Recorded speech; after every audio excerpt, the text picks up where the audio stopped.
Hello dear students, my name is Naveen Kumar and you are watching Science Square classes. For the day, the trick is related to arithmetic progression. So what is the trick? Listen all of you. If anyone told you that the following term is an AP, the following term is an AP, yes. So what will be the common difference? So remember one thing, if the following term is an AP, then the common difference will be the coefficient of n. n का जो coefficient है या फिर n के जो भी multiply में आ रहा है वही आपका क्या होगा? Common difference. क्या होगा? Common difference. Okay, so the common difference will be. आइए इस ट्रिक के पहले अपन जनरल कंसेप्ट को समझते हैं, उसके बाद अपन कुछ क्वेश्चंस करते हैं. Okay listen. सो देखते हैं, पहला क्वेश्चन है कि an equals to 3n plus 2. So find out its common difference. आप इसका क्या बताइए? कॉमन डिफरेंस बताइए. So remember one thing, the coefficient of n will be the common difference. तो यहाँ पर n का जो कोफिशिएंट है वो क्या है आपका? 3. जिसका कॉमन डिफरेंस भी क्या हो जाएगा? 3. बट ये आया कैसे? तो आपको पता है कि अगर ये टर्म एपी में है तो आप इसकी first term, second term, third term, fourth term and nth term आप इन सबको क्या कर सकते हो? फाइंड आउट कर सकते हो. So I am assuming that the first term of this AP will be a1, second term will be a2 and third term will be a3, there and so on. This is the nth term.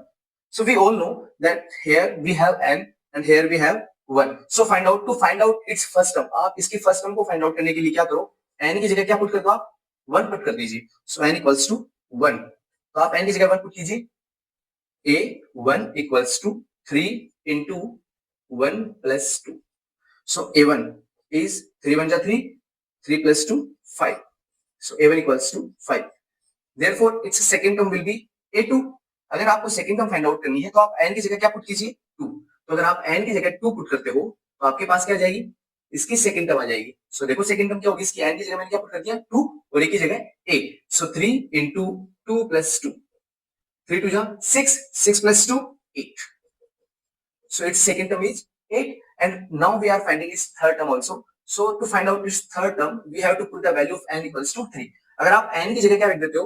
3 रख देते हो तो आपके पास क्या आ जाएगा? a3 equals to 3 और n की जगह आपने क्या पुट किया है? 3. So 3 into 3 plus 2.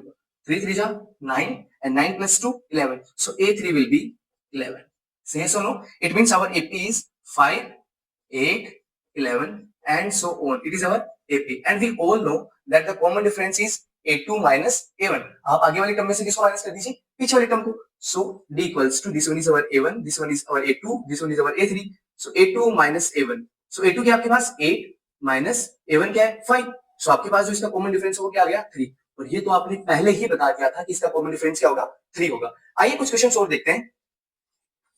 तो बताना आप मुझे कि आपके पास एक एपी है 2n minus 4. So what will be the common difference of the following AP? बताइए. हाँ, क्या होगा? 2. Yes, very good. So the common difference of the following AP will be. ऐसे आप मुझे एक क्वेश्चन का रिप्लाई दीजिए कि an equals to 4 minus 2n. What will be the common difference of the following AP? तो आप देखना n का जो कोफिशिएंट है वो क्या है यहाँ पर? -2. So the common difference of the following AP will be -2. अब एक क्वेश्चन मेरा आपसे, आप जो क्वेश्चन था इसी का अपोजिट कर लीजिए और बताइए कि an equals to 3